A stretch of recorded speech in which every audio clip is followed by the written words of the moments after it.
Traditional economy. A traditional economy is based on customs, habits, and long-established ways of living. People produce what they need using methods passed down through generations, often relying on farming, hunting, or fishing. These activities are usually shared within families or small communities, and roles are often clearly defined by tradition. There is little change over time, and decisions are guided by culture rather than markets or governments. Because of this, innovation tends to be slow, but stability is high. These systems are still found in some rural or indigenous communities where survival depends on cooperation, local knowledge, and a strong connection to the environment. Command economy. A command economy is controlled by a central authority, usually the government. Decisions about what to produce, how much to produce, and who gets what are all planned from the top. Resources are allocated based on national goals rather than individual choice, which allows large-scale coordination. This system became well known in countries like the Soviet Union, where the state aimed to control resources and reduce inequality. It can be effective in organizing major industries or responding to crises quickly. However, it often struggles with efficiency, lack of innovation, and limited consumer choice, since individuals have little influence over economic decisions. Market economy. A market economy is driven by supply and demand, with individuals and businesses making most economic decisions. Prices are set naturally based on what people are willing to pay and what producers are willing to offer. This creates a dynamic environment where businesses compete to attract customers. As a result, innovation and efficiency are often encouraged.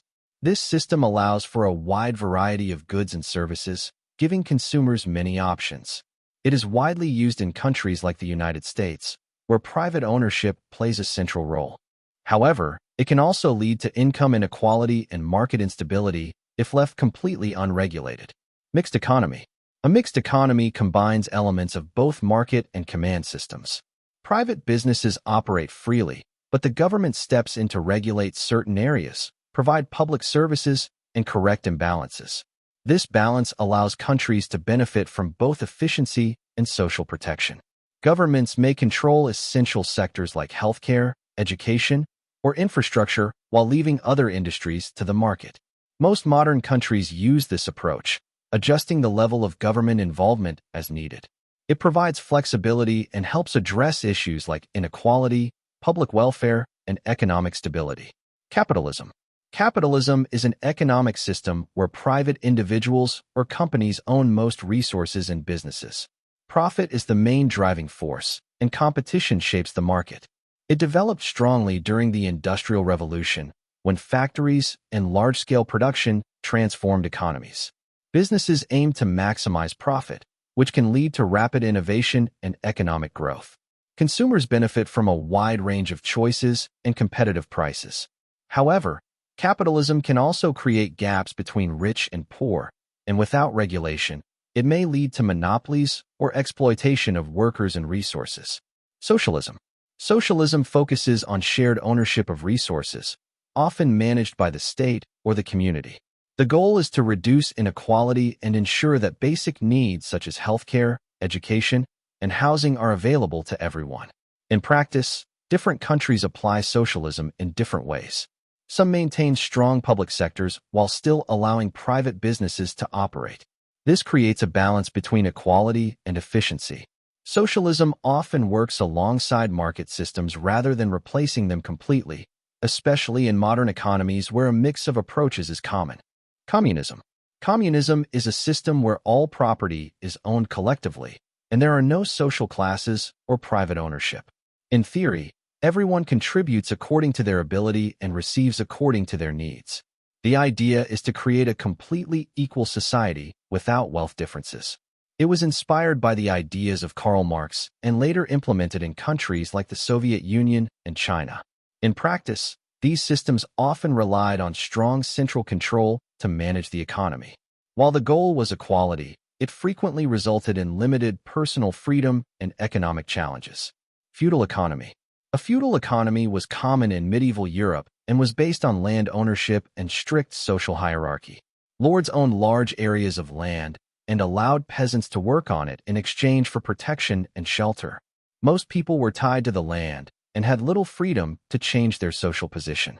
Wealth and power were directly linked to land ownership, and economic activity was mostly local.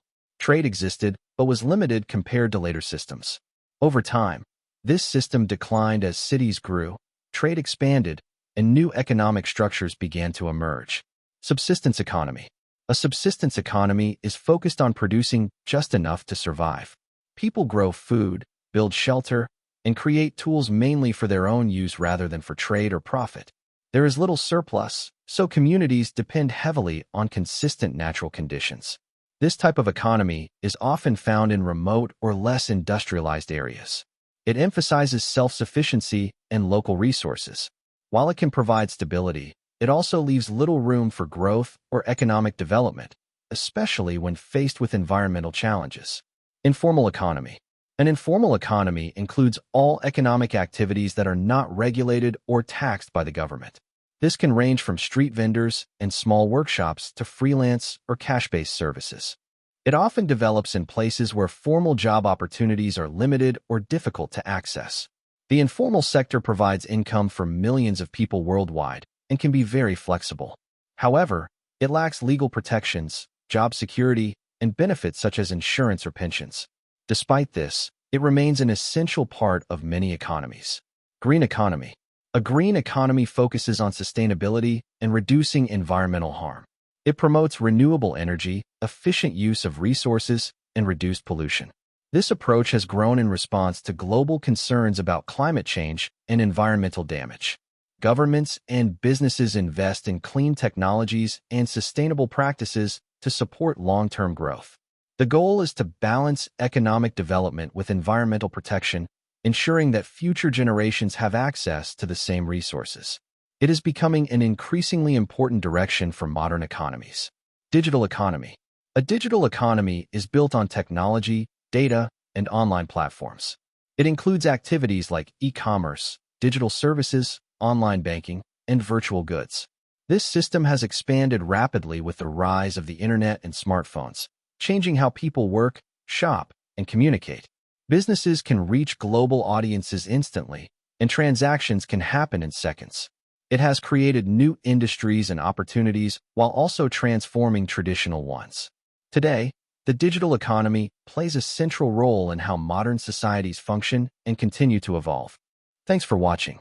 If you found this helpful, make sure to hit the like button and subscribe for more simple explanations like this.